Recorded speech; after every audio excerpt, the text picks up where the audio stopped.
amar putusan mengadili dalam provisi menolak permohonan provisi para pemohon. Dalam pokok permohonan 1, mengabulkan permohonan para pemohon untuk sebagian. 2, menyatakan pasal 40 ayat 1 Undang-Undang Nomor 10 Tahun 2016 tentang perubahan kedua atas Undang-Undang Nomor 1 Tahun 2015 tentang penetapan peraturan pemerintah pengganti Undang-Undang Nomor 1 Tahun 2014 tentang pemilihan gubernur, bupati, dan wali kota menjadi undang-undang.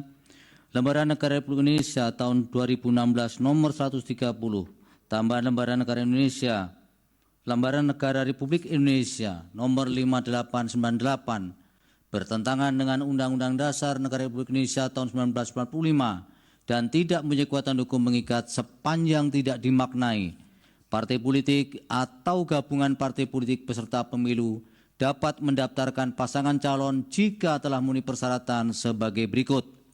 Untuk mengusulkan calon gubernur dan calon wakil gubernur di provinsi dengan jumlah penduduk yang termuat pada daftar pemilih tetap lebih dari 12 juta jiwa, partai politik atau gabungan partai politik peserta pemilu harus memperoleh suara sah paling sedikit 6,5% di provinsi tersebut. 3, memerintahkan pemuatan putusan ini dalam Berita Negara Republik Indonesia sebagaimana mestinya. 4, menolak permohonan para pemohon untuk selain dan selebihnya. MK belum tuh. MA. Ini keputusan Mahkamah Agung. Ya, MK nolak. Ya, itu kan sebenarnya tergantung kita. Karena perintahnya di MK itu ya hanya menolak gitu aja kan. Yang lebih detail itu di putusan Mahkamah Agung. Sudah betul sejak pelantikan pasangan calon terpilih. Golkar setuju, masuk. Ya, pimpinan gini aja. Pemerintah. Panduan ini kan sudah sangat jelas tadi. Saat dilantik itu udah sangat toleran itu. Jadi nggak perlu kita perdebatkan lagi, kita setujuin aja. Setuju ya, merujuk kepada Mahkamah Agung ya. Bentar, pimpinan ini setuju atas apa ini pimpinan? Yang pilihan MK, Mahkamah Agung putusan kan ada 2 putusan pengadilan. Enggak. Fraksi PD sudah kita kasih kesempatan ngomong. Sudah dihitung per fraksi pimpinan. Siapa yang setuju, siapa yang tidak setuju. Udah kelihatan dari tadi itu. Tadi kalau nggak salah baru 2 yang ngomong. Silakan lanjut. Ya, putusan 60 kemarin itu, menurut kami yang ada di PDI Perjuangan, kalau sekalipun ya, mengenai usia di pasal 7 ayat 3 ini dikatakan open legal policy, kami khawatir itu akan menjadi kekeliruan. Karena apa? Ini hanya kekhawatiran. Apapun nanti yang diambil dan diputus oleh teman-teman, tentunya kami cuma satu fraksi yang suaranya kan. Ingin saya tanyakan tadi, apakah putusan itu sudah clear and clean? Efektif pada saat ditetapkan. Logika dan nalar sehatnya begitu.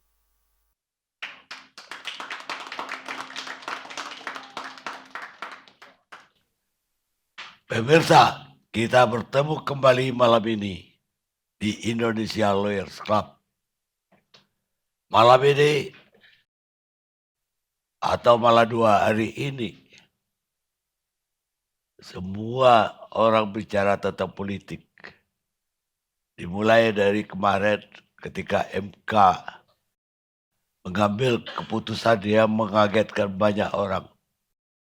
Dan tidak disangka-sangka MK meloloskan dengan keputusan itu PDIP untuk mengajukan calon di Jakarta dan di beberapa daerah lainnya.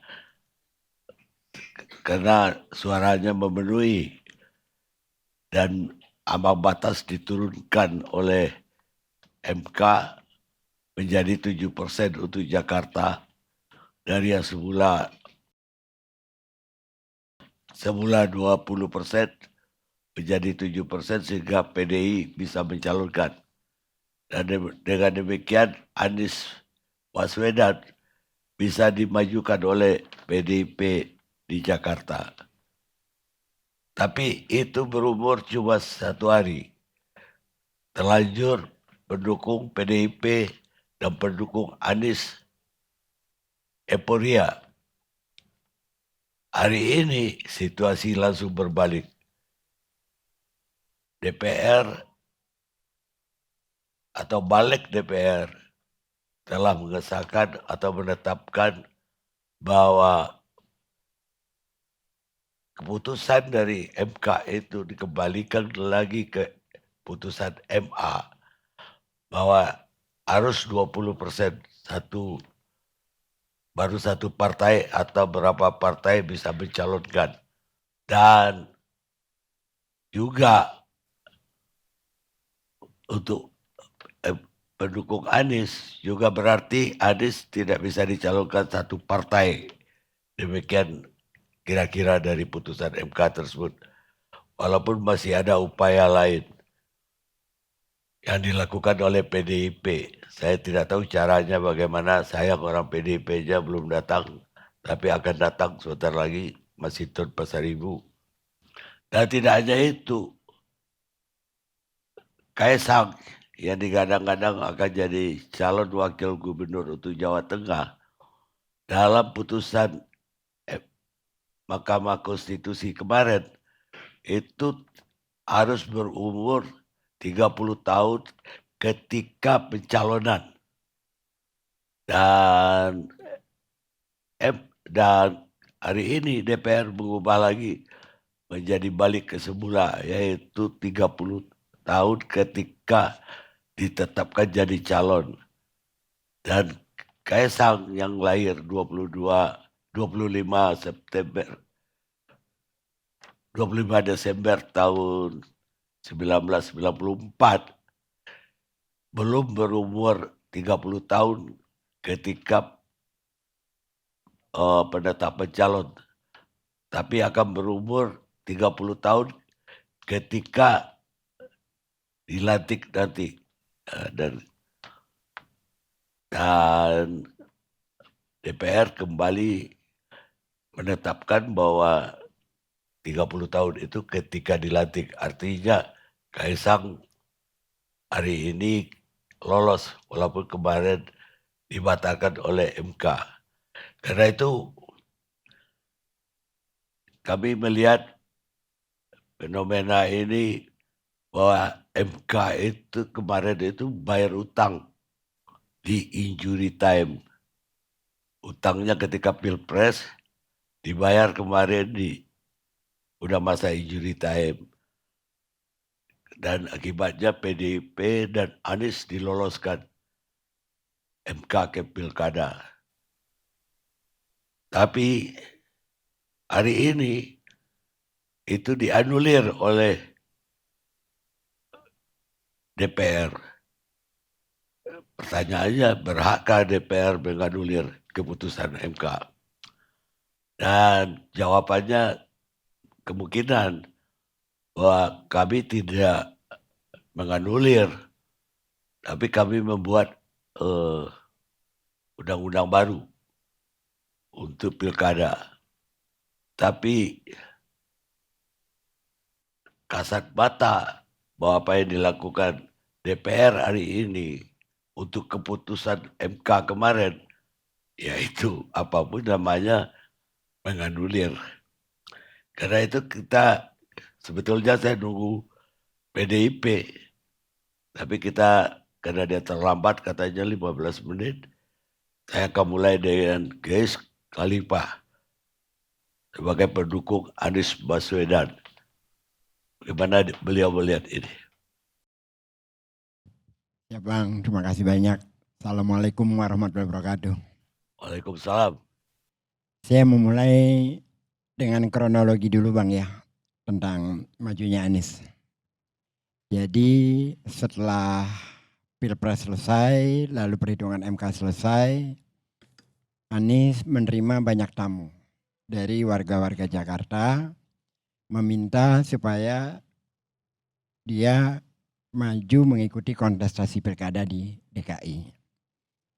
Namun demikian, Anies hanya menerima saja berbagai aspirasi itu, tetapi tidak demikian adanya dengan para warga. Mereka melakukan deklarasi di RW masing-masing, di Johar Baru, di Tanah Tinggi, di Kemayoran, macam-macam. Itu melakukan deklarasi meminta Pak Anies maju kembali. Saya melihatnya bahkan lebih dari 100 deklarasi-deklarasi dari warga. Nah, fenomena ini ditangkap rupanya aspirasi dari warga ini oleh partai yang pertama kali itu PKB. Melalui DPW-nya PKB mencalonkan Anies untuk maju di kontestasi Pilkada DKI Jakarta. Dan menurut DPP-nya juga bahwa permintaan dari DPW PKB ini sudah konsultasi dengan DPP. Artinya sudah ada PKB yang meminta Pak Anies maju. Lalu kemudian sebelum partai lain ada juga surat dari DPD PDIP menyalonkan Anies kepada DPP ya untuk maju di Pilkada DKI, namanya Anies sebagai calon gubernur, lalu wakilnya tersebutlah Prasetya Edi Charles Honoris. Tetapi itu tidak dideklarasikan. Kemudian semakin berkembang, ada juga Nasdem melalui DPD-nya mencalonkan pertama kali, tolong dikoreksi Pak Bestari kalau saya salah, nama nomor satunya itu adalah Anies, keduanya Sahroni, ketiganya Wibi, diserahkan kepada DPP. Ramai menjadi perbincangan publik. Lalu saya diundang di stasiun TV, saya sebut aja TV One. Pada saat itu hostnya seolah-olah yakin bahwa Anies akan lolos dengan 3 partai ini. Pada saat diskusi itu saya katakan tidak semudah seperti yang kita bayangkan. Karena berdasarkan pengalaman yang kami lalui selama ini, Anies tidak pernah mudah melewati proses pendaftaran. Baik Pilkada 2017 maupun Pilpres kemarin. Maksud Pak Gis gimana? Saya katakan bahwa kalau sebelum menjelang Pilpres, instrumennya adalah instrumen KPK yang dipakai untuk menjegal Anies. Nah kalau yang sekarang, saya belum tahu ya apa instrumennya akan digunakan. Tetapi saya tetap saja curiga bahwa ini tidak akan semudah dalam bayangan saya. Lalu saya diundanglah di forum terhormat bernama ILC oleh Bang Karni. Ditanyakan tentang peluang Kaisang bersama Anies di forum ini. Saya katakan kalau Kaisang pengen bersama Anies, maka itu artinya mereka ingin menenggelamkan Anies. Karena DNA mereka selalu sebaliknya. Jadi itu mungkin udah 1 bulan lalu kali Bang, diskusi tentang itu. Jadi saya inikan kembali. Bahkan saya menggunakan bahasa hiperbola bahwa kalau mereka katakan api itu panas, maka saya tidak percaya. Prediksi saya itu semakin hari semakin menguat karena begitu semakin mengental dukungan kepada Anies, saat mengentalnya itu PKS mengeluarkan rekomendasi Anies dengan Sohibul Iman. Lalu kemudian Nasdem, Anies datang ke Nasdem Tower, setelah selesai perbicaraan dengan Bang Surya Paloh, turun ke bawah, Nasdem deklarasi bahwa akan mendukung Anies di kontestasi Pilkada DKI. Jeda 1 hari saja setelah deklarasi itu, 1 hari kemudian kita sudah tahu bahwa ada operasi yang berjalan dan ini kemungkinan Anies tetap maju akan berat. Dan itu semakin di ruang publik tapi bukan di media, semakin kencang berita-berita itu. Semakin kencang cerita-cerita di balik layar itu.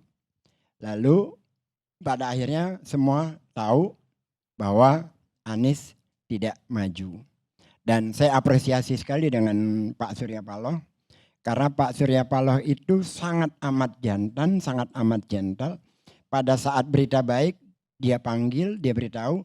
Pada saat ada berita buruk pun dia panggil dan dia kasih tahu. Jadi kita semua tuh paham dengan situasi yang terjadi. Dia bilang belum momentum. Iya, itu sebelum dia katakan ke media, dia sudah bicara dengan Anies langsung.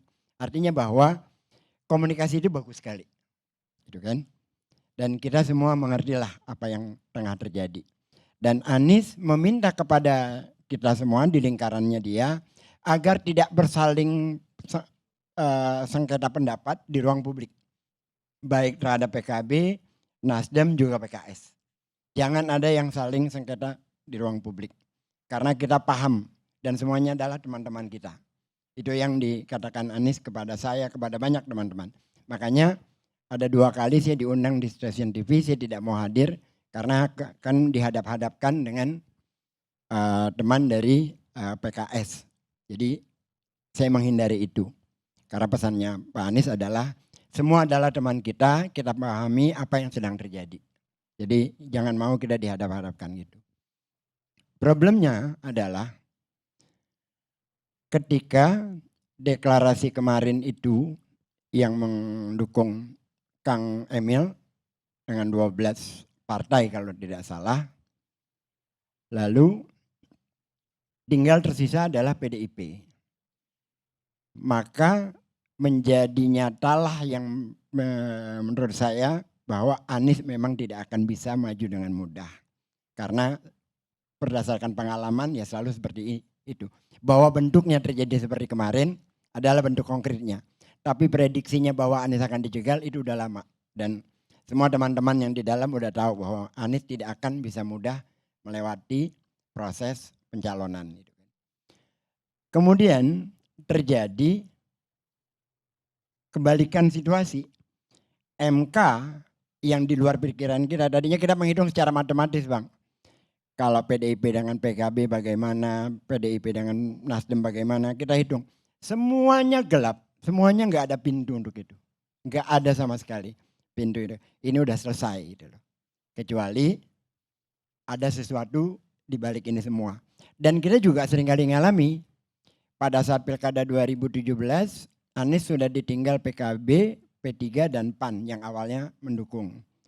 Karena mereka tiba-tiba bertemu dengan Sandi terus menjadi calon. Pilpres begitu juga, kalau nggak salah jaraknya cuma 2 jam Bang Besari ya.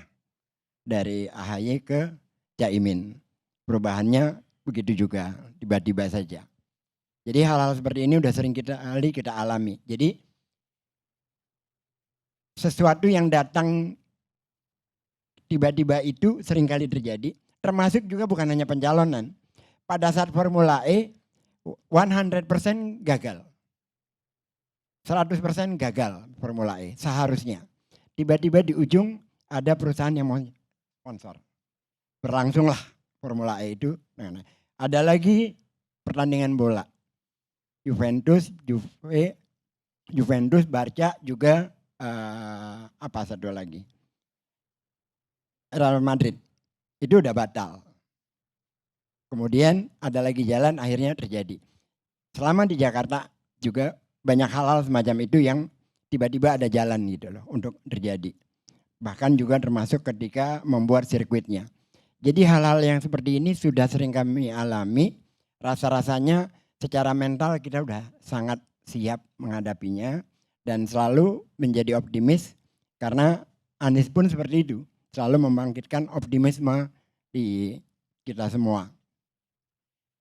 Pertanyaan sekarang per hari ini Bang. Pertanyaan per hari ini buat saya karena saya bukan dari latar belakang hukum.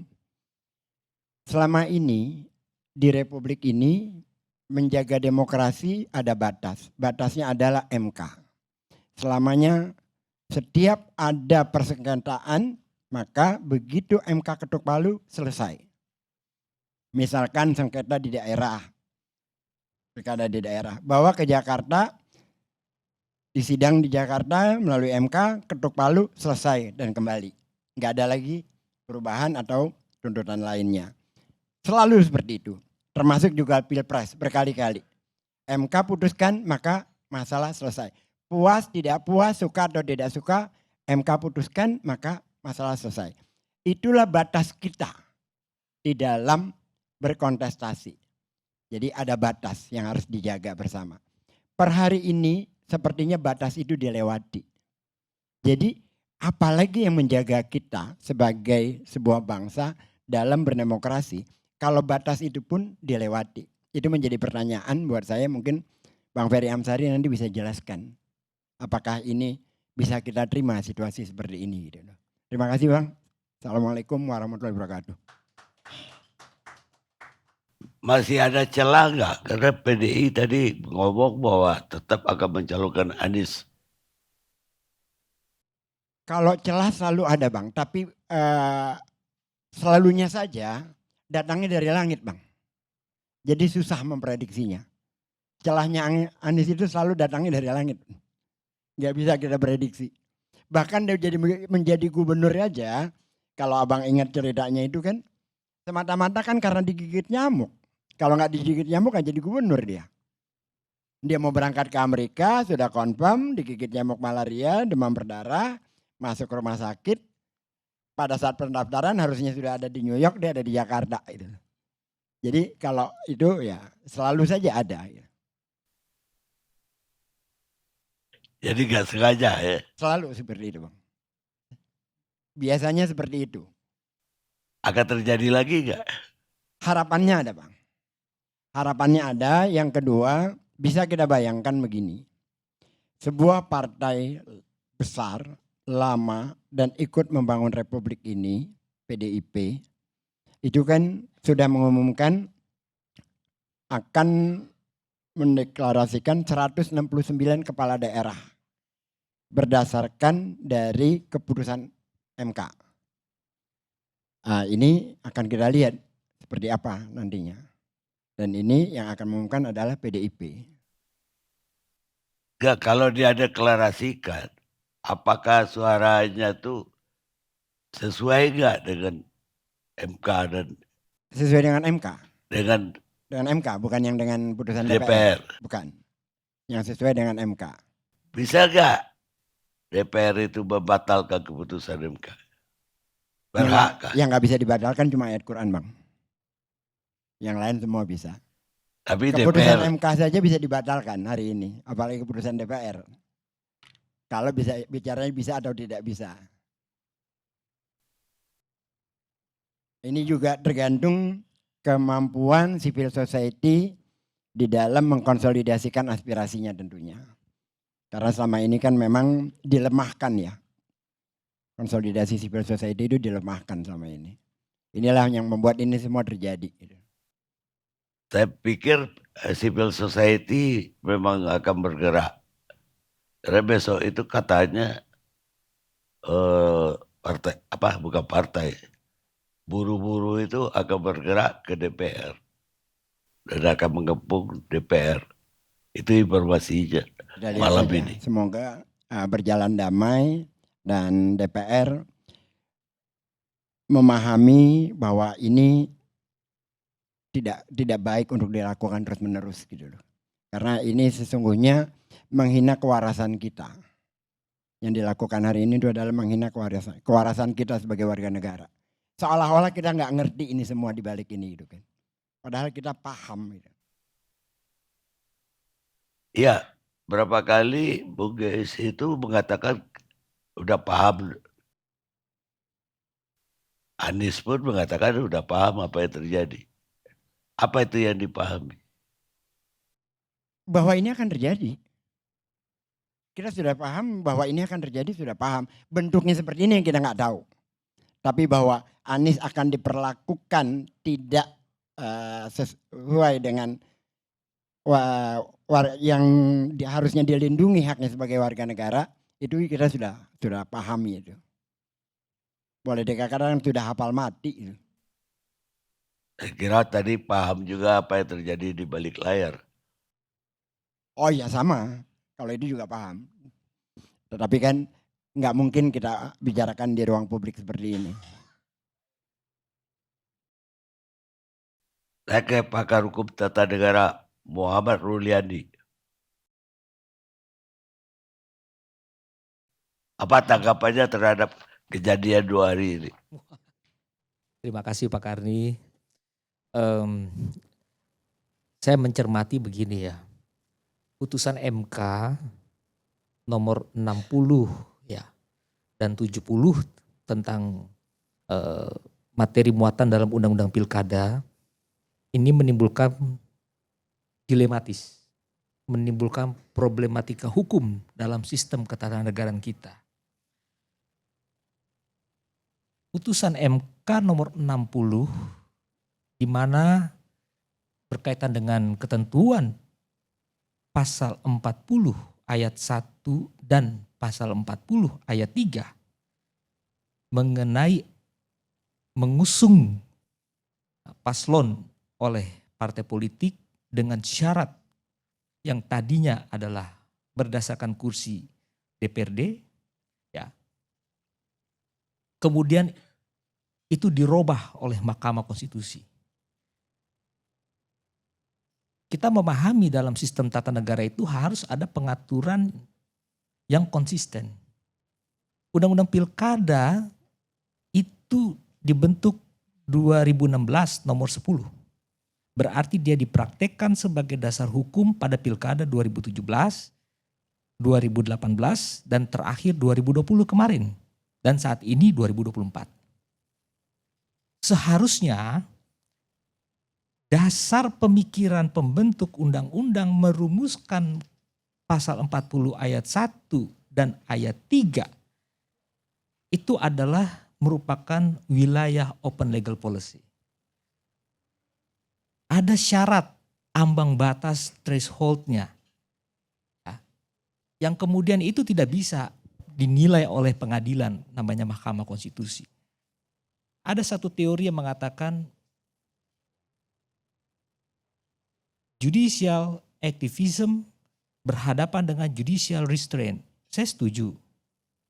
Dalam konteks apa judicial restraint? Pengadilan menahan diri, tidak boleh ikut masuk dalam wilayah yang merupakan domainnya pembentuk undang-undang kalau itu ditentukan oleh pembentuk undang-undang sendiri. Undang-undang Pilkada lahir secara konstitusional dari ketentuan pasal 18. Undang-Undang Dasar 45 ayat 4 yang mengatakan gubernur, bupati, wali kota dipilih secara demokratis. Kata demokratis itu tidak ada di Undang-Undang Dasar 45, dirinci seperti pasal 6.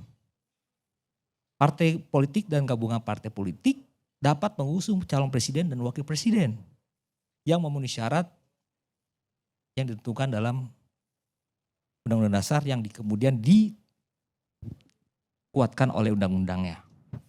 Tetapi undang-undang yang melaksanakan undang-undang rezim pemilihan gubernur, bupati, wali kota sebetulnya sudah diserahkan pengaturan hukumnya kepada pembentuk undang-undang. Nah, inilah hakikat dasar kita untuk melihat rasio konstitusionalitas mengenai lahirnya pasal 40 ayat 1 dan ayat 3. Sehingga ambang batas yang sudah dibentuk oleh pembentuk undang-undang, meskipun MK tetap memberlakukan ambang batas dengan syarat yang berbeda jauh, yaitu menggunakan suara sah hasil pemilihan DPRD di wilayah tersebut. Ini tidak jauh beda setelah saya melihat dalam peraturan teknis yang ada di KPU.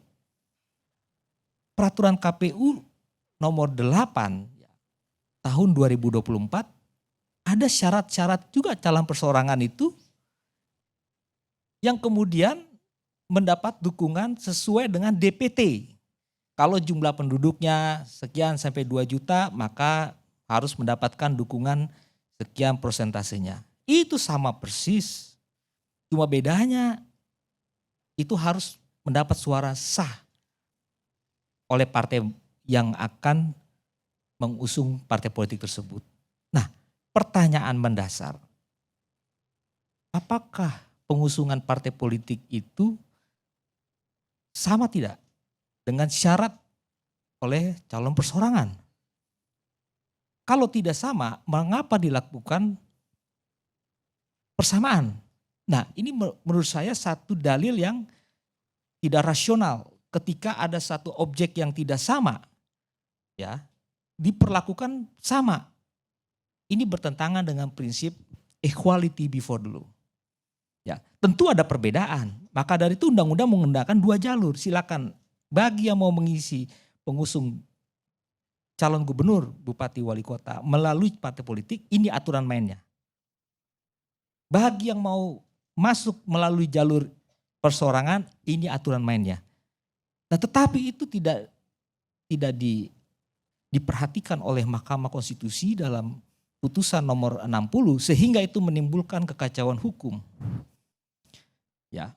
Pertama, pembentuk undang-undang diakui Undang-Undang Dasar sebagai pemegang kekuasaan di bidang legislasi. Yaitu dikembalikan kepada pembentuk undang-undang terhadap penilaian putusan MK. Karena sifat dasarnya adalah open legal policy, secara teori itu mestinya MK menahan diri. Dalam berbagai kasus, ambang batas selalu MK mensakralkan itu. Soal threshold. Walaupun ada modifikasi berbagai varian ya mengenai apa yang disebut dengan threshold dalam pengaturan norma-norma hukum yang ada dalam undang-undang. Tetapi sekali lagi saya ingin gambarkan bahwa putusan MK tersebut ya tentu bertentangan dengan maksud tujuan pembentukan yang dilahirkan dari pasal 18 Undang-Undang Dasar 45. Jadi itu poinnya mengenai putusan MK nomor 60 tahun 2024 kemarin. Sedangkan untuk putusan MK nomor 70 lebih parah lagi, Pak Karni. Putusan MK nomor 70, amar putusannya menolak permohonan pemohon seluruhnya. Jadi apa yang dieksekusi nggak ada. Nggak ada artinya itu MK bikin yang namanya batas usia itu harus dipenuhi pada saat mendaftar. Nggak ada artinya. Ya putusan MK, amar putusannya menolak, tidak ada memerintahkan dalam satu pengujian itu dalam konteks konstitusional bersyarat. Bertentangan sepanjang tidak dimaknai bla bla bla dan seterusnya. Tidak ada. Tapi yang lebih hebatnya lagi, saya heran. Ada putusan di dalam pertimbangan itu, putusan 60, halaman 50. Saya pikir-pikir ini adalah sebuah ancaman. Mahkamah Konstitusi membuat satu pertimbangan terhadap penyelenggara pemilu. Ini pasti yang dimaksud KPU. Harus melaksanakan itu pertimbangan MK. Karena kalau itu dilaksanakan tanpa melaksanakan pertimbangan MK terjadi pencalonan tidak memenuhi syarat, maka berpotensi akan dinyatakan tidak sah oleh mahkamah. Ini ancaman ini. Padahal belum ada kejadiannya. Apa boleh seperti itu? Satu. Kedua, saya mencermati pertimbangan putusan MK 19 halaman. Ya, dari halaman 34 sampai dengan 52. Putusan Mahkamah Agung nomor 23 juga 19 halaman. Dari halaman 50 sampai dengan halaman 69. Tapi kalau saya menilai kedua putusan tadi, sebenarnya Mahkamah Agung jauh lebih komprehensif. Bahkan penafsiran Mahkamah Agung itu ketika menilai batas usia calon kepala daerah pada saat tataran konstitusionalitas norma itu diakui dalam pertimbangannya.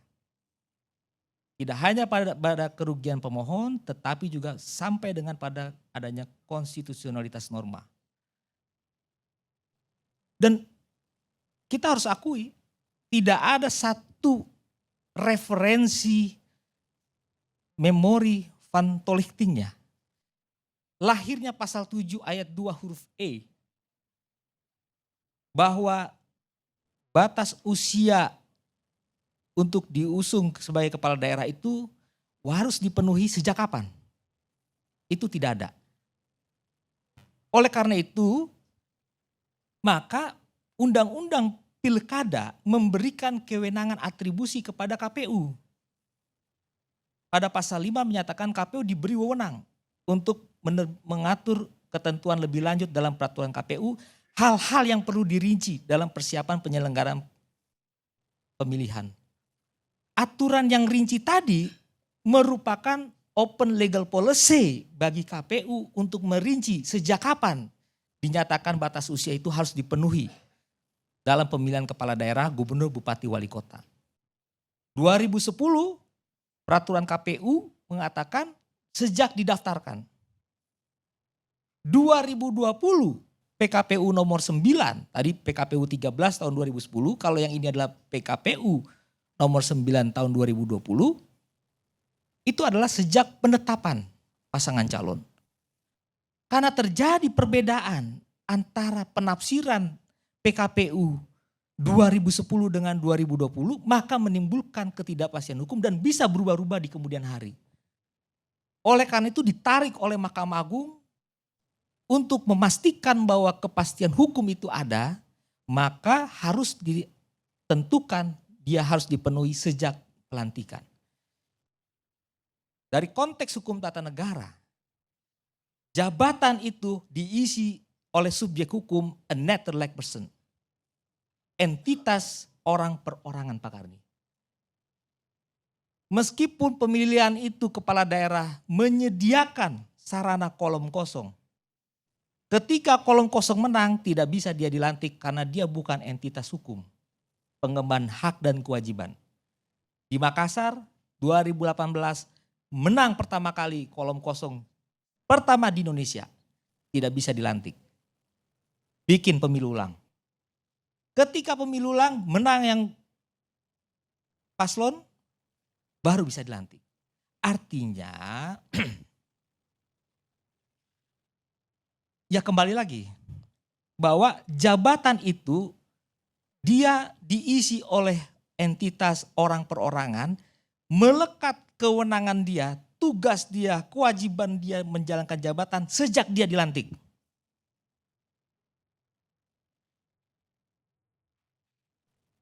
Istilahnya adalah penyalahgunaan kewenangan itu pasti dia melekat pada suatu jabatan. Tidak ada istilahnya itu penyalahgunaan kewenangan tanpa jabatan. Jadi jabatan itu melekat pada kewenangannya. Kapan? Sejak dilantik. Saya setuju. Secara hukum memang begitu. Kapan dia bisa melakukan fungsi tugas kewenangan? Sejak dilantik. Baru dia melekat hak dan kewenangan, tugas pokok dan fungsinya. Kalau belum itu dilantik, belum bisa dia mengatasnamakan jabatannya. Sekalipun sudah lewat masa jabatannya, tidak bisa dia mengatasnamakan kewenangannya. Jadi ukurannya jelas dalam sistem hukum tata negara. Itulah yang paling ideal sejak pelantikan. Nah, dari 19 halaman yang dibuat oleh Mahkamah Konstitusi dalam pertimbangan hukum putusan MK nomor 70 sama sekali tidak menyinggung putusan Mahkamah Agung nomor 23 tahun 2024.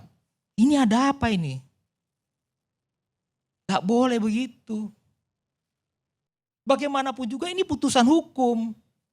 Ini beririsan langsung, objeknya sama. Mahkamah Agung menguji ketentuan pasal 7 ayat 2 huruf E tentang batas usia yang harus dipenuhi dalam persyaratan calon pencalonan kepala daerah adalah rujukannya jelas Undang-Undang Pilkada.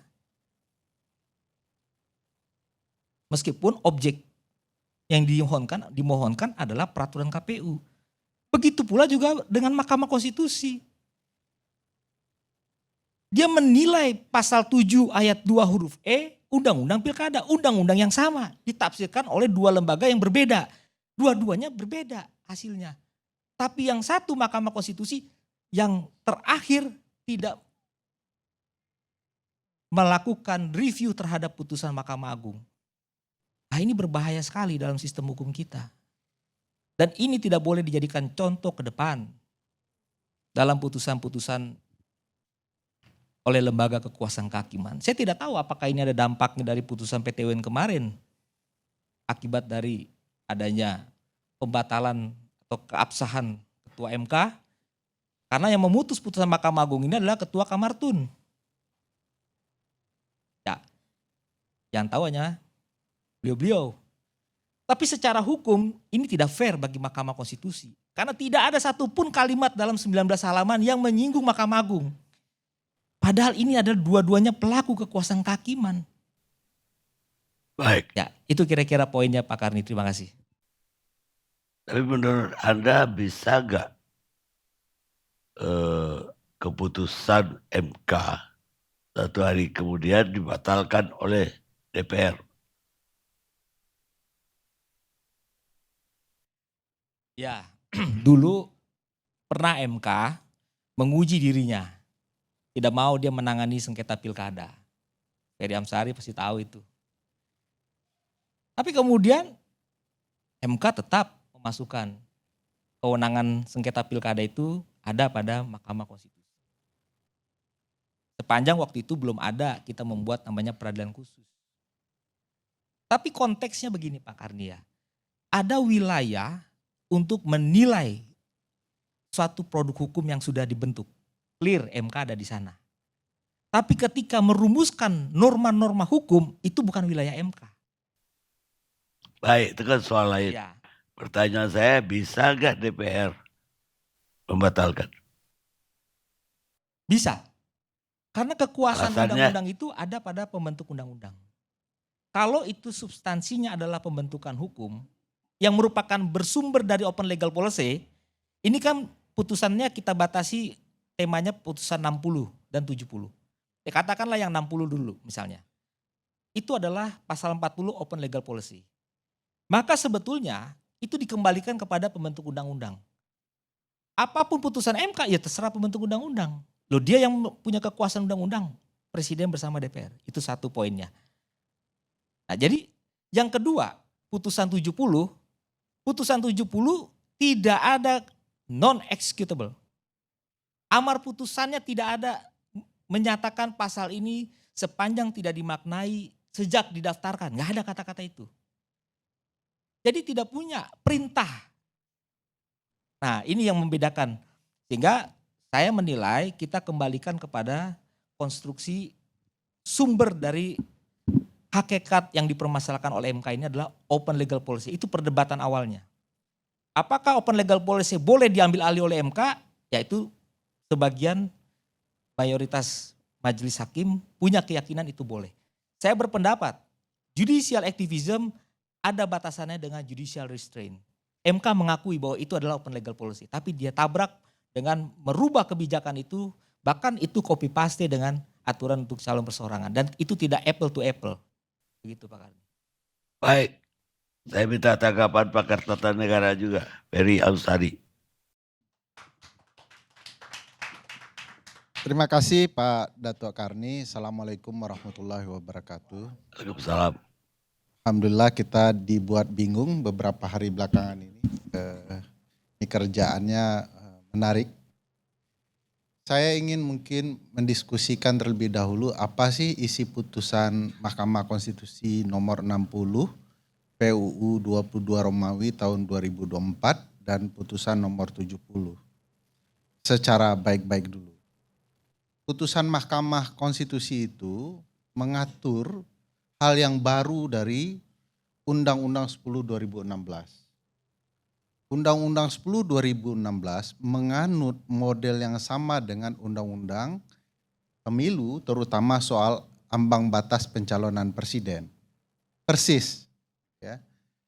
Untuk mengajukan calon kepala daerah, maka partai atau gabungan partai politik harus memenuhi syarat. 1, memiliki 20% kursi DPRD atau ya, memiliki 25% suara sah. Oleh putusan Mahkamah Konstitusi nomor 60, model ambang batas ini diubah, diganti. Mahkamah pertama menghapuskan model ambang batas jumlah kursi, jadi 20% tidak ada lagi. Lalu mahkamah memodifikasi ambang batas yang berkaitan dengan jumlah suara sah. Yang awalnya 25% menjadi bergantung populasi. Apa saja itu? Populasi di provinsi yang kurang dari 2 juta sampai 2 juta, maka penghitungan suara sahnya berdasarkan 10%. Jadi apakah partai atau gabungan partai memiliki suara sah sebesar 10%. Suara jumlah penduduk yang sebesar 2 juta hingga 6 juta itu 8,5%.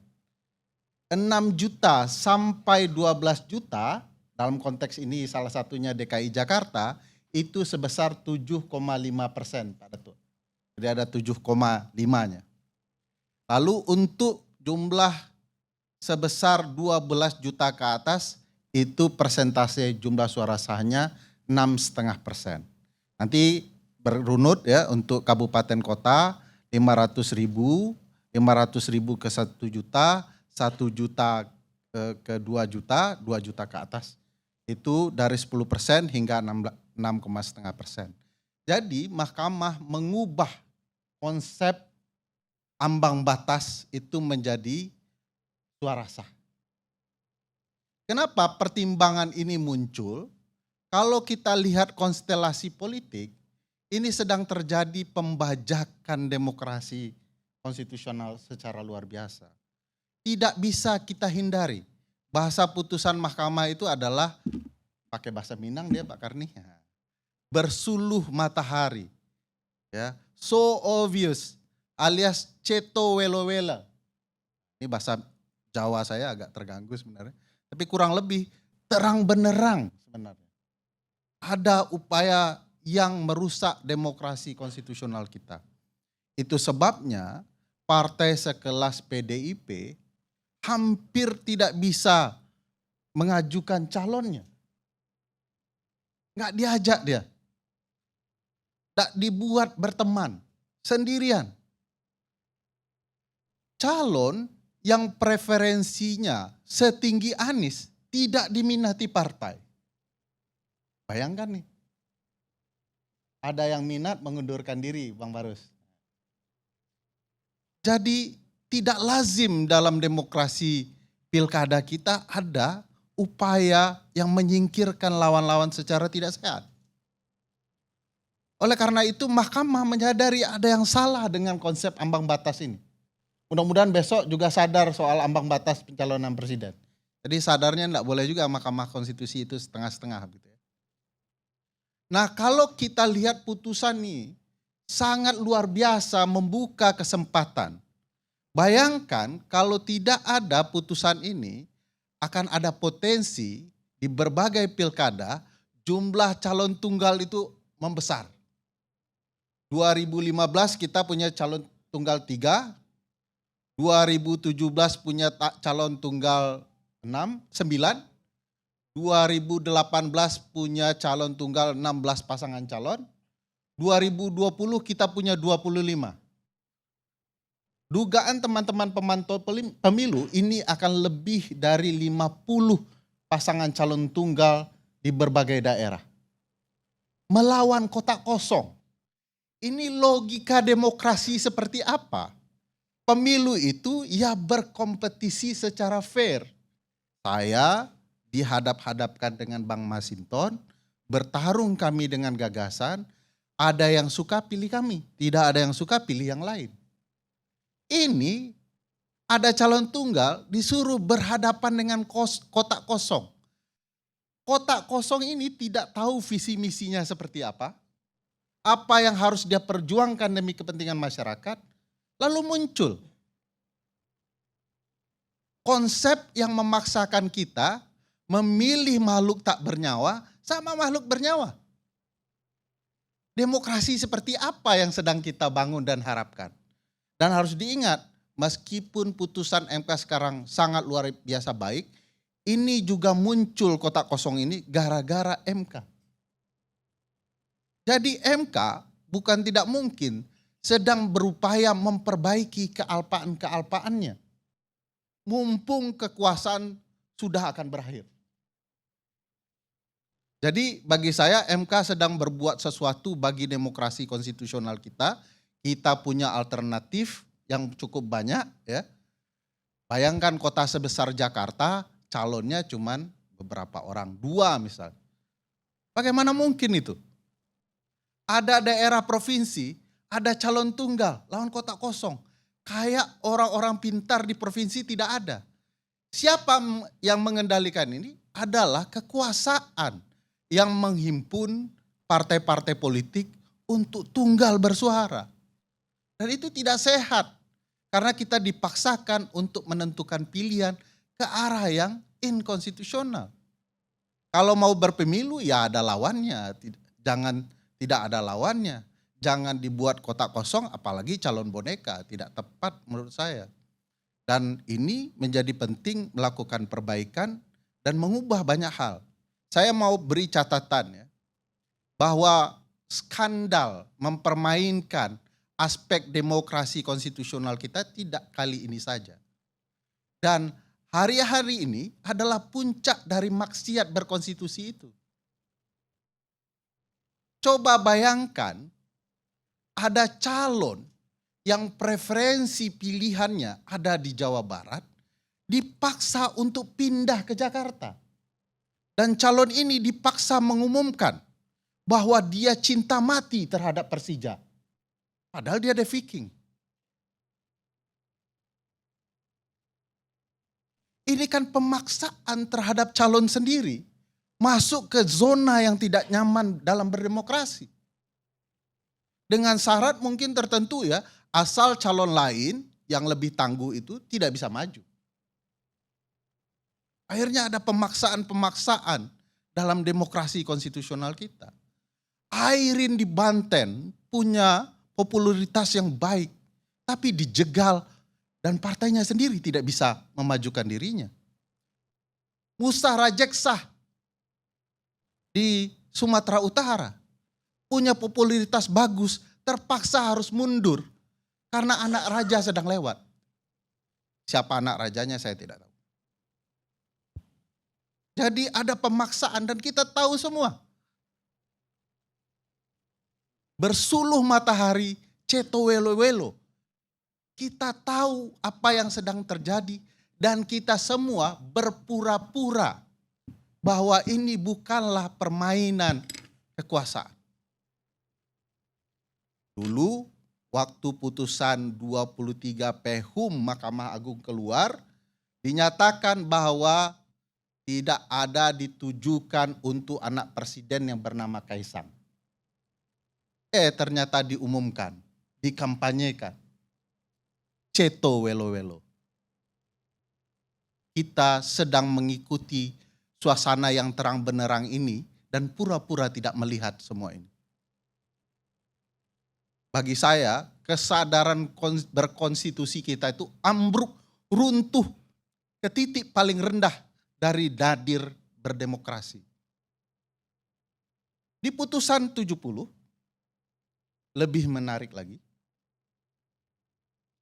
Putusan 70 adalah putusan Mahkamah Konstitusi yang menjelaskan pasal 40 ayat 1 Undang-Undang 10 2016 tentang pemilihan gubernur, bupati, dan wali kota. Dia bicara syarat bagaimana kemudian penghitungan syarat umur itu secara benar. Makanya di forum ini dulu saya pernah tanyakan, sebutkan mekanisme pengisian jabatan atau pekerjaan apapun yang syarat umurnya itu ditentukan ketika sudah terpilih atau dilantik. Satu saja Bang Barus. Kalau perlu di muka bumi. Jadi teman-teman wartawan di media tetap syaratnya harus berusia saat mendaftar. Jadi dosen juga saat mendaftar. Jadi polisi, TNI, dan semua hal. Kenapa hanya ada satu? Untuk syarat pemilihan kepala daerah, syarat usia itu ditentukan saat pelantikan. Dan hebatnya antara hari H pemilu dan menuju pelantikan ada satu orang yang ulang tahun di tanggal 25 Desember, yaitu Mas Kaisang. Sulit loh dicari orang yang punya ulang tahun di bulan-bulan tersebut, di antara bulan November hingga pelantikan, yang punya kesempatan menjadi kepala daerah. Ceto welo-welo, bergelanggang, bersuluh matahari, terang benerang semua upaya ini. Nah, jadi bagi saya putusan 70 itu mengembalikan konsep yang benar dari penentuannya di saat pelantikan menjadi penetapan calon. Apa korelasinya dengan putusan Mahkamah Agung? Jangan ditabrak-tabrakan. Tugas dan wewenangnya berbeda. Saya mau kasih catatan dan semua orang hukum tata negara tahu ini. Kalaulah terjadi sidang pengujian undang-undang bersamaan dan objeknya bersentuhan antara proses pengujian di Mahkamah Agung dan pengujian di Mahkamah Konstitusi, maka hukumnya wajib Mahkamah Agung berhenti menunggu putusan Mahkamah Konstitusi. Apakah dengan menunggunya Mahkamah Agung itu artinya Mahkamah Agung berada di bawah Mahkamah Konstitusi? Tidak. Ini bicara tentang pembagian tugas dan wewenang. Bukan siapa yang kuat-kuatan. Jangan para politisi membentur-benturkan putusan Mahkamah Agung dengan putusan Mahkamah Konstitusi. Ceritanya berbeda. Karena memang begitu Mahkamah Konstitusi punya perspektif berbeda, wajib hukumnya Mahkamah Agung mematuhi demi keberlanjutan konsep pengujian peraturan perundang-undangan. Sejarahnya bisa panjang karena seharusnya proses pengujian undang-undang ini di satu cabang kekuasaan kehakiman saja. Nah, pertanyaannya sekarang adalah apakah boleh DPR kemudian membatalkan putusan Mahkamah Konstitusi? Saya mau menyampaikan hal yang sederhana. Sependek pengetahuan saya yang terbatas, tidak seluas Ruliandi. Ya dong, beliau hebat, saya kagum kepada beliau. Konsepnya adalah putusan peradilan itu yang membatasi wewenang. Konsepnya adalah putusan Mahkamah Konstitusi yang memperbaiki undang-undang. Bukan undang-undang yang memperbaiki putusan MK. Kalau dikatakan boleh pembentuk undang-undang memperbaiki putusan MK, berarti juga boleh memperbaiki putusan Mahkamah Agung. Padahal ada maksim yang terkenal. Ini sifatnya universal.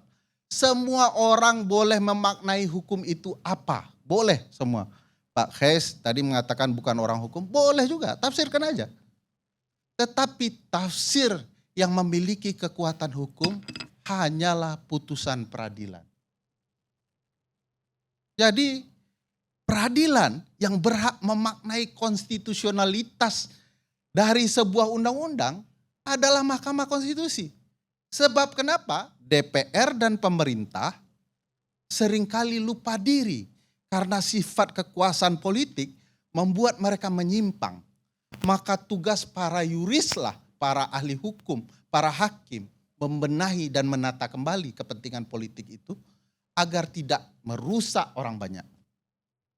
Itu konsepnya. Dicari sampai ke bulan, itu pun konsepnya. Saya rela mempermalukan diri saya bilang begini. Tidak ada konsep yuris yang benar selain yang saya ceritakan itu di depan senior orang hukum. Bang Karni. Kalau ketemu konsep lain saya enggak tahu ya. Karena keterbatasan pengetahuan saya. Beda dengan Bang Ruliandi. Beliau punya pendekatan yang maha luas. Jadi bagi saya jelas sebenarnya putusan peradilan punya kekuatan untuk mengoreksi berbagai kebijakan politik yang salah.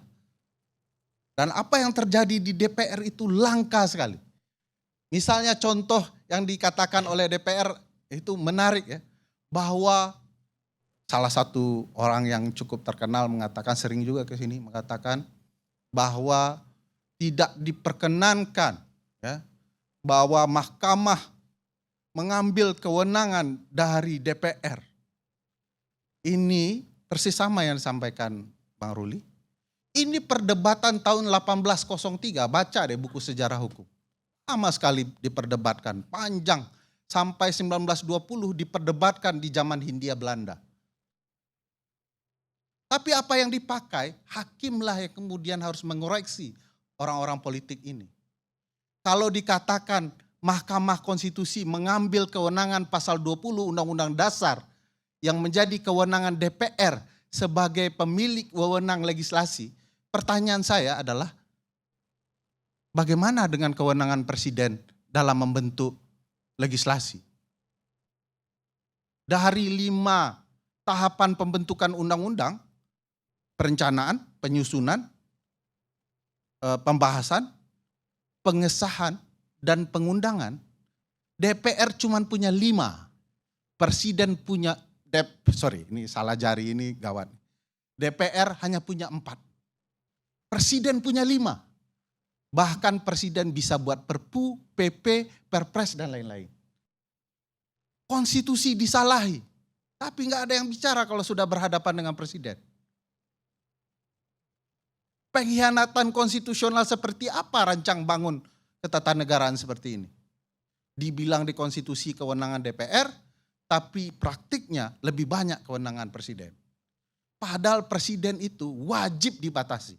Kalau tidak dibatasi presiden, dia akan berlaku bak raja. Maka teorinya adalah presiden itu adalah raja, tapi yang dibatasi oleh konstitusi. Nah, jangan-jangan ada orang yang merasa dirinya sudah menjadi raja dan berlaku sewenang-wenang, melakukan apa saja demi keberlanjutan yang membuka ruang kepada anak cucunya untuk mendapatkan kesempatan ini semua. Baik.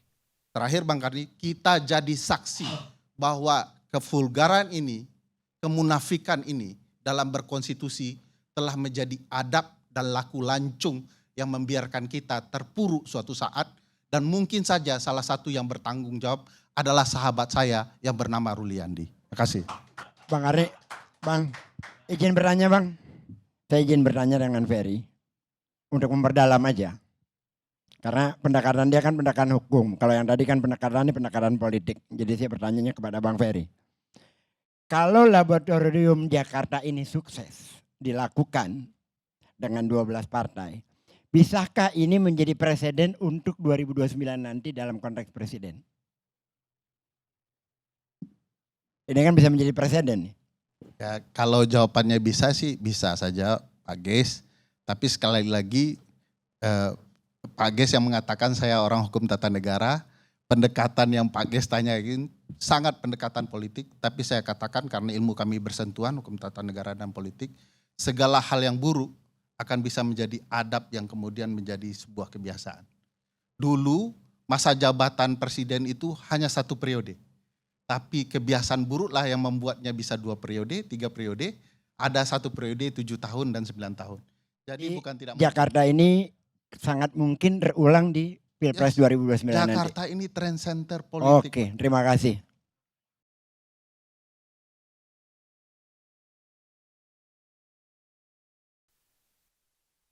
Pemirsa, dalam politik memang antara musim panas dan musim dingin silih berganti dengan cepat. Giuliano Andreotti, Perdana Menteri Italia 90-an. Kita lihat gitu.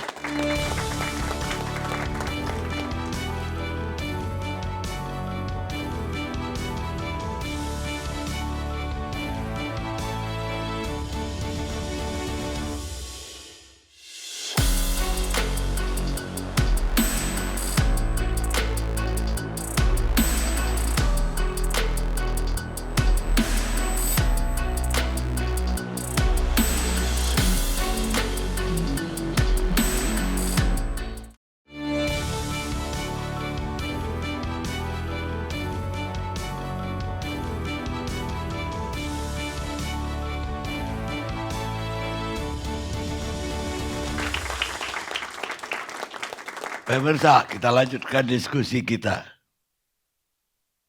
Sekarang yang harusnya jadi pembicara pertama pada segmen yang tadi, karena baru datang di dalam segmen, kita beri pembicara pertama di segmen kedua, Mas Sinton Pasaribu. politisi PDI Perjuangan. Ya, terima kasih Bang Karne. Apa ini yang mau kita bahas itu? Jelas sekali problemnya. Yang saya bilang tadi, misalnya Mahkamah Konstitusi itu berwenang membatalkan undang-undang yang dibikin oleh DPR dan pemerintah. Lah, apakah pembuat undang-undang bisa membatalkan yang diputuskan oleh Mahkamah Konstitusi? Itu kan bolak-balik jadi. Apakah setelah itu diajukan lagi ke mahkamah, diputuskan lagi kayak hari ini, dan kemudian DPR bikin lagi yang sama pada hari berikutnya? Kapan ada kepastian hukum? Sekarang ya saya ingin tanggapanlah terhadap judulnya, saya bacain lagi. MK bayar utang di injury time.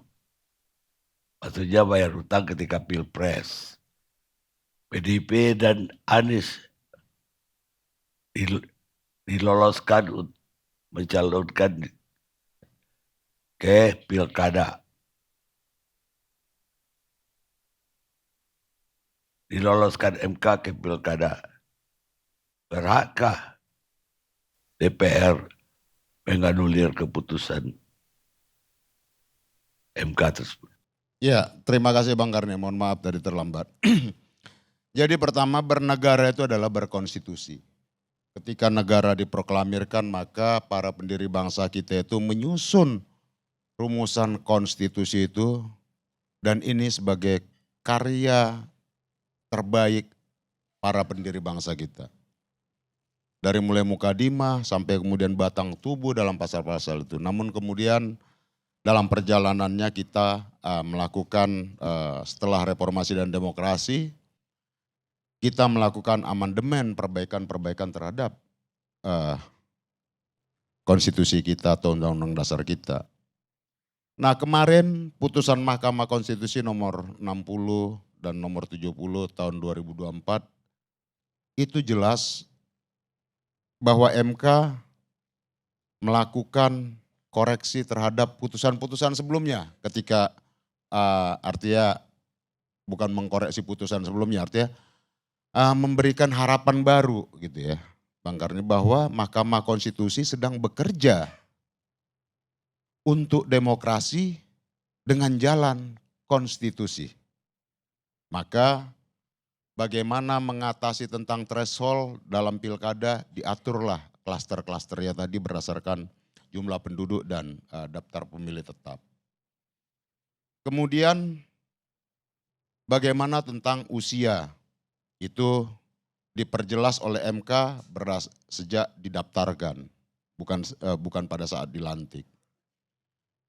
Nah, kalau kita memperbandingkan putusan MK sebelumnya tahun 2013 nomor 90, di situ jelas pemerintah dan DPR nggak ada bereaksi apa-apa tuh.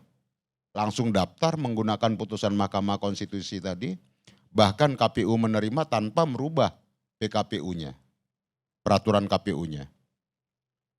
Nah, hari ini dengan putusan Mahkamah Konstitusi nomor 60 dan nomor 70 yang kemarin, pemerintah begitu cepat merespon dan kemudian dengan dalih bahwa Presiden pernah mengirimkan surat surpres ke DPR pada 9 Januari kalau nggak salah 2024 lalu, kemudian dimintakan pembahasan. Nah, tentu Bang Karni, ketika kalau kita melihat putusan MK nomor 90 tahun 2023 lalu, akademisi, guru besar, mahasiswa, budayawan, masyarakat sipil, semua melakukan protes terhadap itu. Bahkan Mahkamah Kehormatan Mahkamah Konstitusi memberikan sanksi etik. Ada pelanggaran etik berat dalam putusan itu. Nah, ketika MK menerbitkan putusan nomor 60 dan 70, masyarakat, akademisi, dan lain-lain menyambut baik bahwa inilah yang benar. Nah, itulah apresiasi masyarakat terhadap putusan MK kemarin.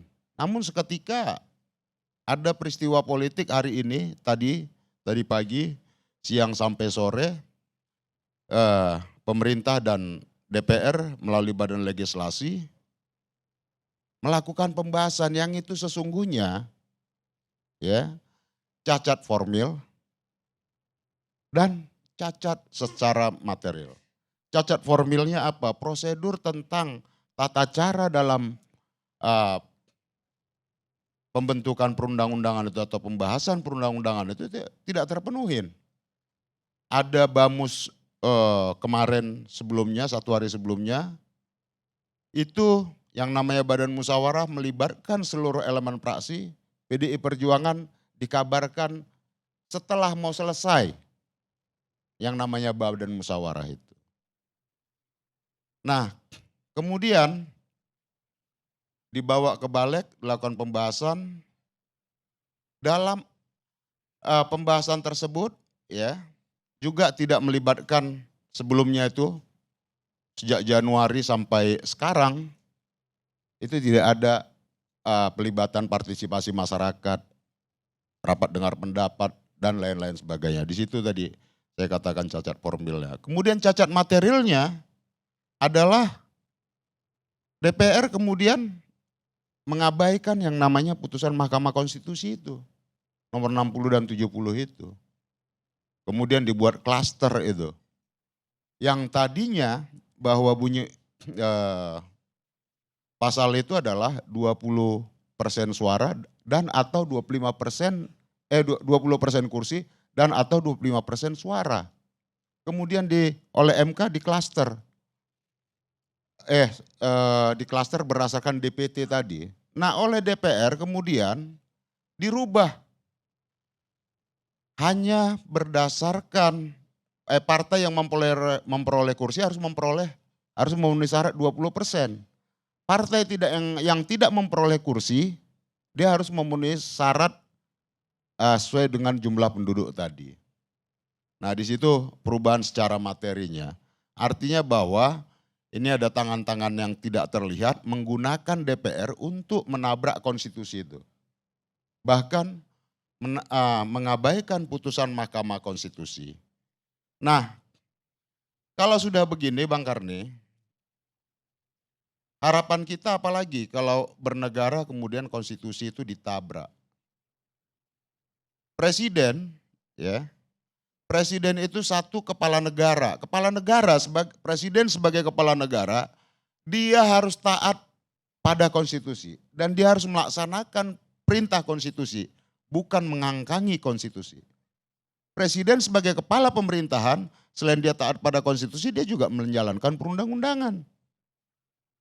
Nah, di sini ya kalau kita lihat, kita tahulah semua.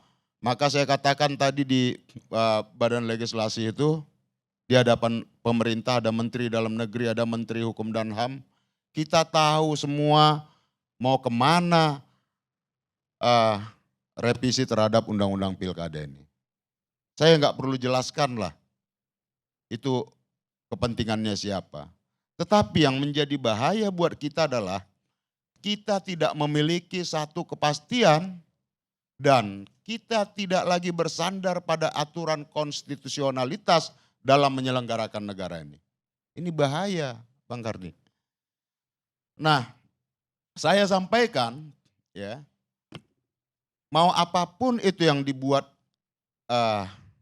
DPR bersama pemerintah, meskipun itu cacat secara prosedur, cacat secara form dan juga cacat material, ya secara materi, kita gamblang kok. Meskipun DPR itu adalah kolektif kolegial. Dia bayangkan tuh yang namanya ketua DPR. Besok juga akan meluncur aja tuh seketika tuh ke paripurna. Dan kemudian ditembuskan, dikirimkan langsung ke presiden, dan oleh presiden saya yakin langsung diundangkan dan dicatatkan dalam berita negara dan menjadi undang-undang. Nah, terus saya menyampaikan kepada partai dan bahwa partai kami tetap konsisten dengan konstitusi itu, Bang Karni, kita akan tetap menggunakan putusan Mahkamah Konstitusi itu. Maka nanti tanggal 27, 29 masa pendaftaran kita akan gunakan itu. Jika insya Allah PDI Perjuangan mencalonkan Pak Anies di Jakarta, kita merah putihkan kembali Jakarta tanggal 27 nanti. Kita tampakkan kekuatan rakyat bahwa kita adalah garda penjaga konstitusi dan garda penjaga demokrasi ini. Kita harus bersama-sama tampakkan kekuatan rakyat tadi, bahwa konstitusi kita sedang dalam bahaya, dibegal oleh para penguasa, maka kekuatan rakyatlah yang menjadi sandaran dan menjadi garda penjaga konstitusi dan demokrasi itu. Maka ini kita berada dalam titik yang sangat krusial, Bang Karni. Kita nggak boleh lagi menurut saya mendiamkan ini berlangsung terus menerus tanpa ada upaya kita untuk mencegah perilaku busuk ini. Ini jelas gamblang kok. Bagaimana hal yang mendasar dalam bernegara kita yaitu konstitusi itu dibegal, demokrasi kita dimatikan, dan semuanya kita dipaksa setuju. Dan yang aneh tadi Bang Karni, saya kaget itu. Saya diinfokan di DPR itu tiba-tiba ada BRIMOB. Yang nggak pernah ada dalam rapat-rapat DPR itu, ada pengerahan aparat baik TNI maupun Polri dalam pengamanan rapat, kecuali dalam sidang-sidang tahunan yang itu ada kepala negara di sana. Ini tadi rapat DPR. Saya nggak tahu apakah kita sudah kembali ke era otoritarian, era intimidasi, di mana kebebasan itu kemudian coba dihilangkan dan suara-suara kritis itu dibungkam.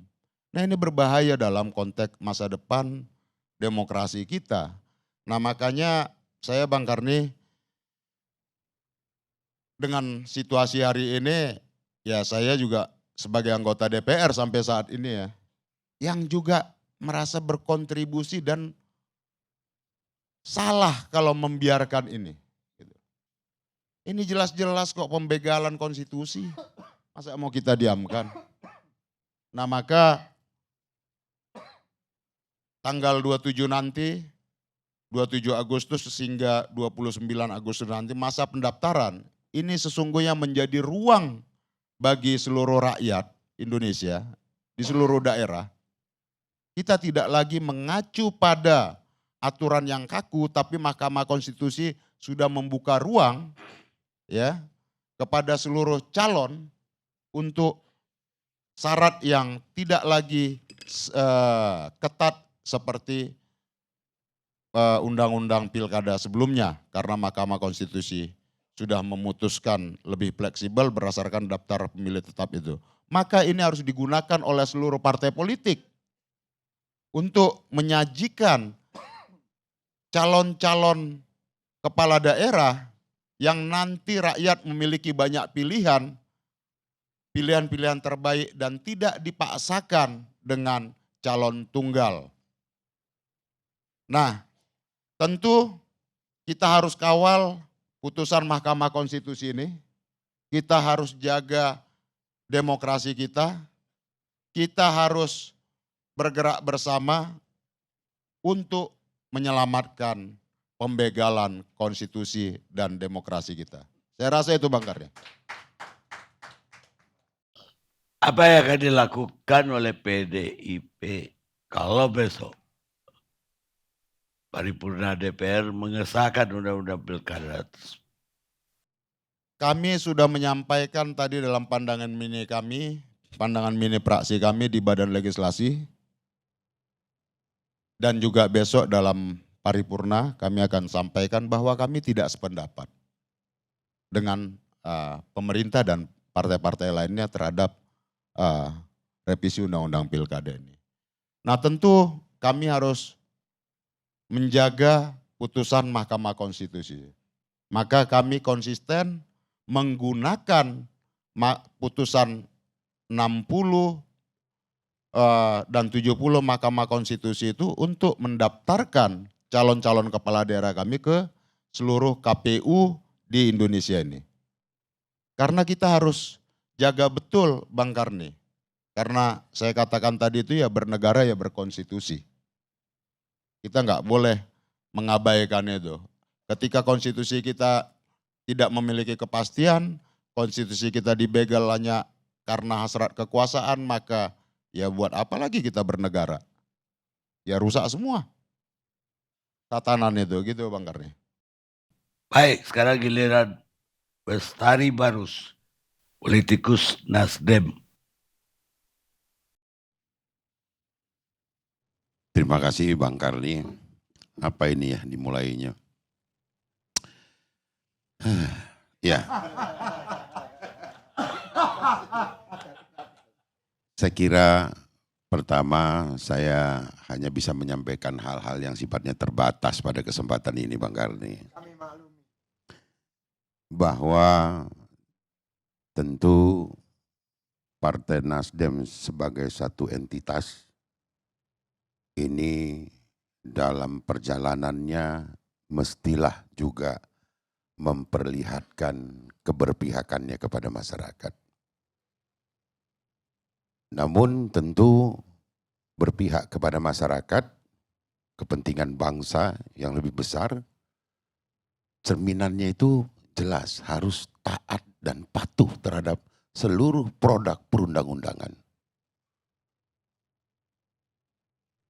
Kan begitu tuh. Maka posisi Nasdem tentunya adalah menerima apapun nanti akan menjadi hasil akhir dari sebuah produk hukum. Dan tentu mensosialisasikannya juga, turut membantu pemerintah mensosialisasikan itu sampai kepada perangkat terbawah kami. Ini dia barang tuh, gitu kira-kira.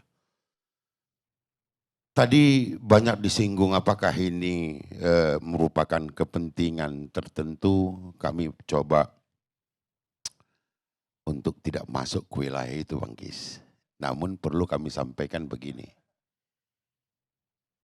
Nasdem terhadap Anies Baswedan telah memperlihatkan bagaimana loyalitas partai ini pada waktu mencalonkan Anies Baswedan sebagai calon presiden. Ya, begitu banyak hal-hal yang terjadi dan tidak menyurutkan semangat. Banyak yang meragukan ini nggak akan sampai ke gerbang KPU. Jalan terseok-seok seperti digambarkan oleh Bang Kis tadi. Namun kami juga tidak berharap terima kasih. Ketika pada akhirnya dengan ikatan persaudaraan yang baik antara Bang Surya itu terjalin emosional dengan Bung Anies, akhirnya sampai ke gerbang KPU.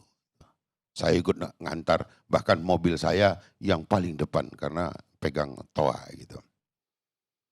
Nah, baru-baru kita dengar bahwa ada tadi yang disitir Bang Karni, ucapan Bang Surya, Bang Karni mengulanginya di forum kita yang terbaik ini. Tidak ada berbelakang punggung kalau saya katakan antara Bang Surya dengan Bung Anies. Realistis saja ketika disampaikan bahwa hari ini sepertinya bukan momen yang tepat untuk you maju sebagai calon gubernur Jakarta. Nanti, ini dia, nanti kita lihat. Ya, kita lihat momen terbaik lainnya. Dan alhamdulillah itu disampaikan di depan Pak Prabowo loh. Saya bangga dengan itu, artinya tidak ada yang bersembunyi dengan berbagai macam alasan. Jadi ini saya kira cukup baik dan menjadi contoh. Ada yang bertanya Bang Karni, apakah kemudian, nah ini masuk kepada yang 2 hari ini dari mulai hari Selasa sampai hari ini nih, ini trending. Putusan MK nomor 60, luar biasa. Sehingga ini saya boleh kasih tahu ada kawan saya di Kapuas, namanya si Aher, tiba-tiba bertelepon kepada saya, Bang, terbuka Bang kesempatan awak ini untuk nyalon, partai awak gurem-guremnya katanya kan. Tapi terbuka gara-gara ini. Dukung-dukung Bang. Ya saya berdoa untukmu. Karena ini sedang berproses besok di DPR, saya bilang begitu. Ya kita lihat nanti hasil paripurna akan seperti apa. Berikutnya, ya saya tadi mendengar Bung Masinton ini terharu juga saya. Kita akan merah putihkan Jakarta ini. Alhamdulillah kalau memang jiwa merah putih itu sudah melekat kembali Bang. Di seluruh anak bangsa khususnya di Jakarta, sepertinya aman Jakarta ini. Insya Allah. Namun saya ingin menyampaikan dalam kesempatan ini bahwa marilah bahwa pemilu, kami himbauan kali ya, jangan jadikan pemilu sebagai momen di mana disitulah kita mengetuk gong permusuhan di antara kita. Ini saya kira kontraproduktif dengan cita-cita bernegara bangsa sebagaimana termaktub dalam pembukaan Undang-Undang Dasar 45 kita.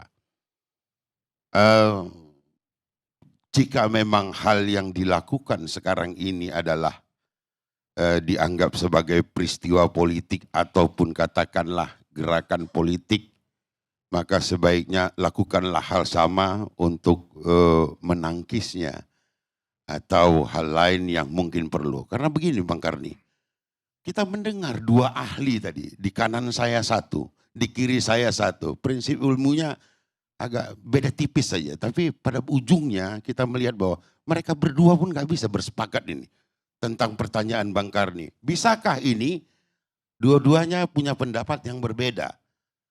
Jika kita pun masih sering berbeda, kenapa kita membuat perbedaan itu semakin besar? Kan begitu. Pemilu saya yakin mempersatukan kita sekurang-kurangnya dalam satu tempat yang namanya TPS nanti gitu ya. Walaupun pilihannya bisa berbeda. Apa yang dipilih oleh PDI Perjuangan itu haruslah dihormati seluruh anak bangsa. Demikian juga pilihan orang lain yang mungkin berbeda. Patut pula mendapat penghormatan sehingga kehidupan kita ini bukan karena like or dislike. Sebentar Bang Gis, jangan dulu potong. Ya bukan, supaya nyambung. Tunggu dulu. Sedikit lah, aduh. Mau nanya sama Abang. Saya pemilih Anies Baswedan. Partai saya pun pada waktu itu. Apakah dikarenakan Pak Prabowo buruk atau Ganjar buruk? Tidak. Saya secara pribadi mengatakan Pak Prabowo itu sangat baik. Ganjar pun sangat baik. Namun konstitusi memberi saya 1 hak. Harus pilih yang mana? Hanya 1 hak. Nggak mungkin saya sia-siakan ini. Saya harus berkontribusi terhadap demokrasi. Saya harus berkontribusi terhadap hasilnya. Maka saya mengatakan jatuh pilihan saya ke sini. Beberapa keponakan saya mungkin berbeda pilihan. Tapi itu saya hormati saja. Itulah pelajaran demokrasi saya bilang. Ya saya cuma mau nanya saja. Mau nanya pilihannya itu yang kita nggak dikasih. Apa? Pilihannya yang kita tidak dikasih, berbeda pilihan. Begini Bang. Ya, Kita kan sedang membicarakan tentang apa yang kemudian jadi keputusan MK pada hari ini. Ya. Saya yakinkan bahwa bila manapun tadi dikatakan kotak kosong itu sebagai bukan pilihan. Itu pilihan menurut saya. Justru konstitusi meletakkan itu. Kalau kau tak setuju calon ini cuma satu, maka kau coblos saja kotak kosong tanda kau tidak setuju. Kan begitu. Jadi bukan kemudian dipertandingkan antara orang dengan bukan orang, bukan itu. Tapi persetujuan dengan ketidaksetujuan. Setujukah kau kami siapkan hanya satu, tidak setuju. Jika lebih banyak yang tidak setuju, maka harus diulang. Ya kalau MK kasih alternatif yang banyak, apa salahnya Bang? Ya nggak ada yang salah. Kalau kotak kosong menang, siapa yang jadi kepala daerah Bang? Diulang. Nggak diulangnya 5 tahun. Karena Ya nggak waktu apa-apa, terdekat. apapun itu, Lah, jika 5 itu tahun menjadi, lagi, Bang. sebentar, jika Nggak, itu, tunggu dulu. Kalau kotak kosong menang Bang, maka akan diulang pada jadwal pilkada berikutnya. Sesuai dengan ketentuan undang-undang, jadwal pilkada berikutnya 2029. Kalau kotak kosong menang, maka akan ada penunjukan PJ. Yang untung Pak Heru lagi. Nah ini problematika bukan rakyat Bang. Tidur pagi lagi dong. Gini Bang, saya tadi mengatakan Partai Nasdem tunduk patuh taat kepada undang-undang. Maka abang-abang berdua ini yang bisa mengakses para pembuat atau drafter itu, masukkan ini Bang. Jangan 5 tahun bilang. Kalau bisa 6 bulan saja untuk persiapan. Saya kira kan begitu. Tapi bukan berarti ini manusia dihadapkan dengan kotak yang nggak ada isinya. Kalau K-nya yang hilang itu jadi otak kosong gitu. Kita nggak mau itu. Ya, kemudian ada tadi yang menyatakan kenapa sih orang bisa bersatu semuanya gitu. Bukankah bersatu, bersepakat semua itu ciri daripada semangat sila keempat gitu. Musyawarah untuk mufakat. Kalau orang bermufakat untuk bersepakat memilih satu pasangan kemudian dianggap sebagai hal yang tidak baik. Ini sila keempat ini mungkin harus bagaimana kita menyikapinya. Bersepakat itu adalah demokrasi, tidak bersepakat pun itu demokrasi. Maka pertemuannya di mana? Di peraturan perundang-undangan yang ditetapkan. Kan di sana lagi Bang. Namun pada kesempatan ini, udah kepanjangan ini Bang Karni.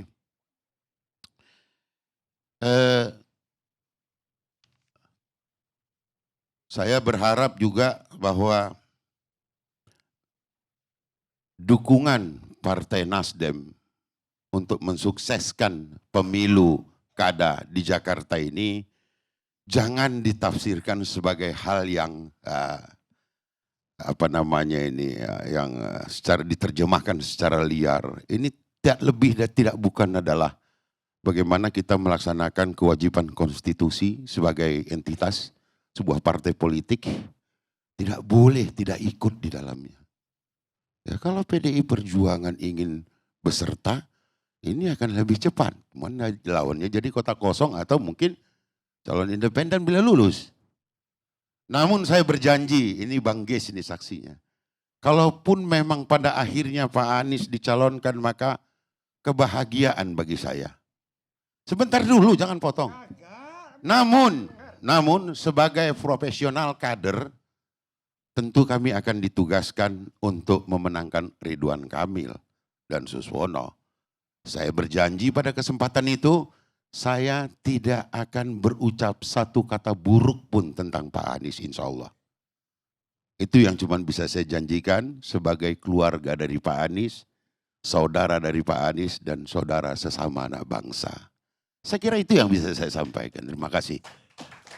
Saya kalau boleh membantah Bang Barus soal satu hal saja Bang Karni. Ya. Ada satu filosofi penting di masyarakat adat saya, di Minangkabau. Dan itu juga hidup di masyarakat adat lain. Bang Barus. Dan itu sesuai dengan perdebatan hari ini. Tak maksud kami menghalangi hak abang, tapi hak kami jangan abang matikan. Nah, apa yang terjadi saat ini adalah upaya mematikan hak-hak lain. Silakan berkumpul, tapi jangan membuat orang lain susah berkumpul. Dan apa yang dilakukan partai-partai kekuasaan hari ini adalah membuat hak-hak orang menjadi hilang. Bahkan juga menghilangkan hak para pemilih. Mungkin saya bukan mau membantah, tapi menyarankan kepada Bang Ferry Amsari selaku akademisi yang namanya di seantero jagat raya perpolitikan Indonesia ini tak ada lagi yang tak kenal. Bang, bersuaralah kepada penguasa untuk menyampaikan hal-hal ini sehingga ini bisa dituangkan dalam regulasi, disepakati oleh seluruh partai politik bahwa hal seperti ini tidak boleh terjadi. Jika itu kemudian menjadi regulasi, partai pertama yang akan setuju dan tidak akan membuat gugatan ataupun keberatan kepada Mahkamah Konstitusi, saya kira Partai Nasdem, Bang. Saya kira itu. Baik. Ini pembicara terakhir udah. Faisal Asgaf. Terima kasih. Kritikus politik Negoro Ketua Umum. Jadi saya izin Bang, sebagai pendapat kritikus apa Partai Negoro Bang? Karena semua partai udah diborong nih. Kalau Abang izinkan saya mau bicara selaku partai non elektoral. Kalau diizinkan. Oke, silakan. Ya. Jadi saya dapat sedikit soal perdebatan singkat antara dua anak muda dengan pemahaman soal ketatanegaraan. Tapi kalau kita di ruang publik itu kan melihat negara dari sisi ontologis. Nah, kalau bicara ontologis maka pertimbangan cross check, evaluasi di ruang epistemologi harus lebih konstruktif, tidak jungkir balik. Karena di panggung yang sama pada malam ini Bung Ruli, kalau kita pernah sepanggung, waktu MK misal memutuskan Gibran, Bung Ruli sangat terdepan membela harkat martabat dan berapi-api mengatakan final dan mengikat. Tapi semua itu dikoreksi ketika MK memutuskan peluang bagi PDIP untuk mengusung Anies Baswedan. Jadi inkonsistensi ini menunjukkan bahwa ada dinamika kegalauan dari segi ilmu pengetahuan ketatanegaraan. Hanya kita diselamatkan dengan bahasa-bahasa moral Bung Ferry, sahabat kita, untuk memperkuat pendapat publik bahwa di ujung perdebatan soal apakah publik merujuk kepada konsolidasi partai politik di DPR atau keputusan MK. Dan itu dipertegas oleh Bung Masinton pada malam ini. Kalau saya sebagai partai dari non-elektoral sejak awal memang terdepan melakukan konsolidasi sebagai cara kita untuk mengumumkan kepada publik ketika realitas partai-partai politik diperbudak dalam tatanan bernegara yang amburadul, maka hak berserikat dan berpendapat memang harus keluar dengan pendekatan partai politik. Dan ketika hanya satu-satunya partai yang hari ini termarginal, yaitu PDIP, maka kami menemukan relasi baru. Terlebih PDIP lewat berbagai elitnya belakangan ini, pasca keputusan MK, bahkan sebelum keputusan MK, mensugesti publik dengan sungguh-sungguh untuk mengusung Pak Anies. Maka biarkan konsolidasi Pak Jokowi lewat Golkar dan rekan-rekan partai di sana, mengusung Ridwan Kamil, kami berangkat pada pendapat Pak Jokowi, pendapat partai-partai yang ada juga di istana, yang berkali-kali meyakinkan rakyat bahwa keputusan MK adalah bersifat final. Jadi kami merujuk kepada keputusan Pak Jokowi dalam putusan 90. Itu tidak bisa digeser. Pak Jokowi mengajarkan kepada seluruh rakyat dan partai politik keputusan 90 untuk meloloskan Gibran harga mati. Maka pada momentum MK memutuskan putusan 60, rakyat bersama Jokowi bersama seluruh partai di istana juga sepakat adalah keputusan harga mati dan jangan dianulir oleh DPR.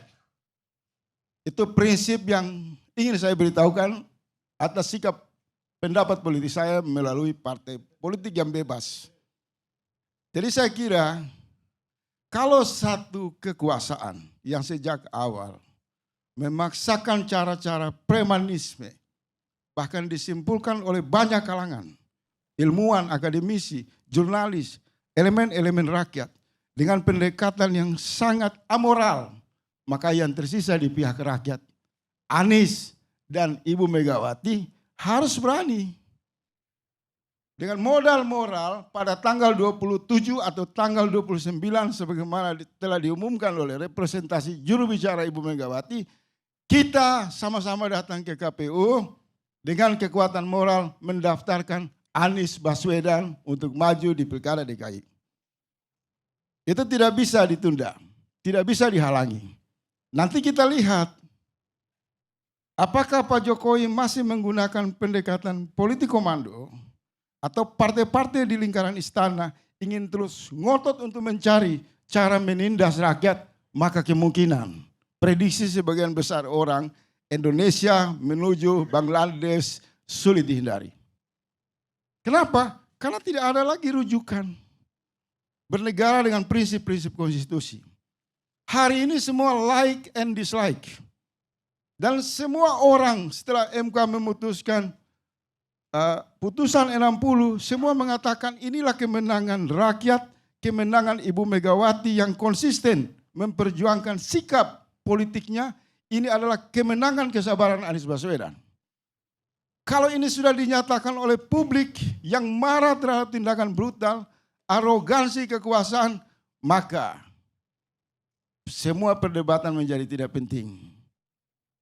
Lewat forum ini, forum yang tempat berkumpul orang kritis untuk membedah baik buruk, pesan itu sudah sangat terang dan jelas. Tidak boleh menghalangi hak kedaulatan politik rakyat.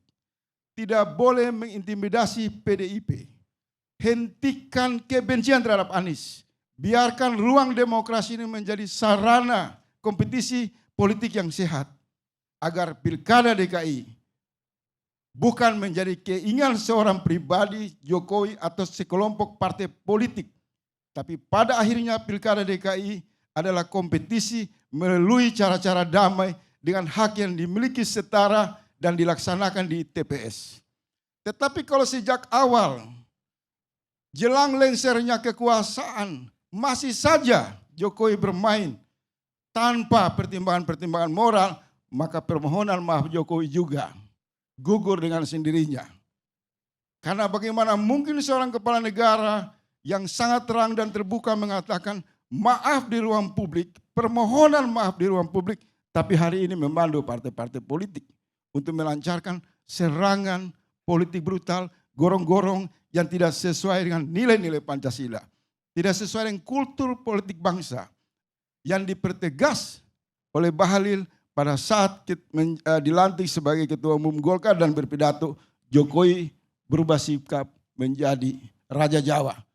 Dan Bahlil mengatakan, jangan coba-coba melawan Raja Jawa. Maka kebalikannya juga kita mengatakan, ini bukan negara kerajaan. Ini negara demokrasi. Berikan ruang demokrasi itu kasih sayang. Terakhir Bang Karnis, saya atas nama seluruh elemen perubahan yang berprasangka mungkin hilaf dan keliru terhadap Ibu Megawati. Apabila PDIP sungguh-sungguh bersama Pak Anies dan gerakan perubahan untuk mewujudkan Pilkada DKI, mengusung Pak Anies dan calon kader dari PDIP, sungguh-sungguh itu dilakukan, maka inilah momentum kebangkitan persaudaraan politik, rekonsiliasi sesama anak bangsa yang selama ini kita terjebak saling tercerai-berai, saling menghujat, saling caci maki, dan sudah saatnya kita tinggalkan Jokowi, mari kita rebut peluang kasih sayang ini. Amankan keputusan MK, datang di KPU dalam jumlah yang banyak, dan tunjukkan kepada seluruh politisi di ruang publik, Anda boleh merekayasa hukum, tapi Anda tidak bisa membendung gerakan kesadaran moral rakyat. Terima kasih, itu menurut saya.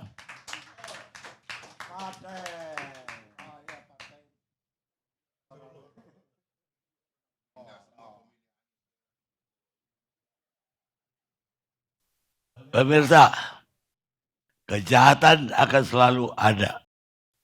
bukan karena banyaknya orang jahat, tapi karena diamnya orang baik-baik.